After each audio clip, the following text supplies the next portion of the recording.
Bonjour à tous, j'espère que vous allez bien. Aujourd'hui, je fais une petite vidéo pour répondre à une question qui m'a été posée en message privé sur les services de la société Brin Sérénité. Donc, c'est une dame de grand fond qui me demande: quand tu vas en accompagnement, tu fais quoi exactement avant? J'ai pas bien compris. Alors, lorsque quelqu'un me contacte, que cette personne doit se rendre par exemple à Saint-Martin, en Guadeloupe, en Martinique ou même en France pour des examens médicaux ou une hospitalisation ou même un traitement, je vais me rendre au domicile de la personne et je vais, lors de cet échange, écouter ses besoins, lui poser énormément de questions pour comprendre ses attentes ainsi que ceux de la famille. Dans un second temps, avec l'accord de la personne, je vais me rendre auprès du médecin traitant, chez qui je vais récupérer les bons de transport et récolter les informations manquantes uniquement sur les rendez-vous. Par exemple, le nom du spécialiste, l'établissement de soins, la date, voilà.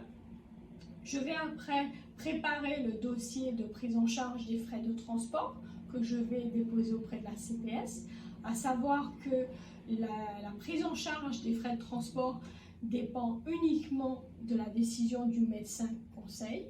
Si les rendez-vous n'ont pas encore été pris, je vais prendre tous les rendez-vous médicaux avec les informations que j'aurai récoltées.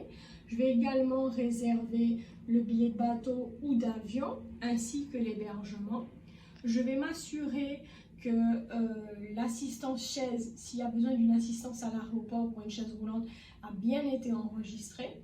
Et à l'arrivée, je vais m'assurer que je vais réserver soit un VSL, soit un taxi, soit une ambulance ou une voiture de location. Donc, après tout cela, je vais monter en collaboration avec le médecin, l'infirmière, l'hospitalisation à domicile s'il y a la personne concernée, la famille. Je vais monter tout le dossier d'entrée en établissement. C'est-à-dire que je vais faire toutes les photocopies, je vais mettre tous les justificatifs pour que lorsque nous arrivons dans l'établissement, le dossier soit complet, il n'y ait aucune pièce manquante.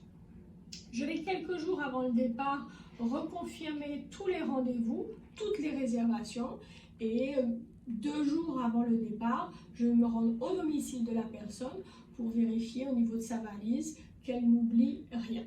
Donc j'espère avoir répondu à cette question.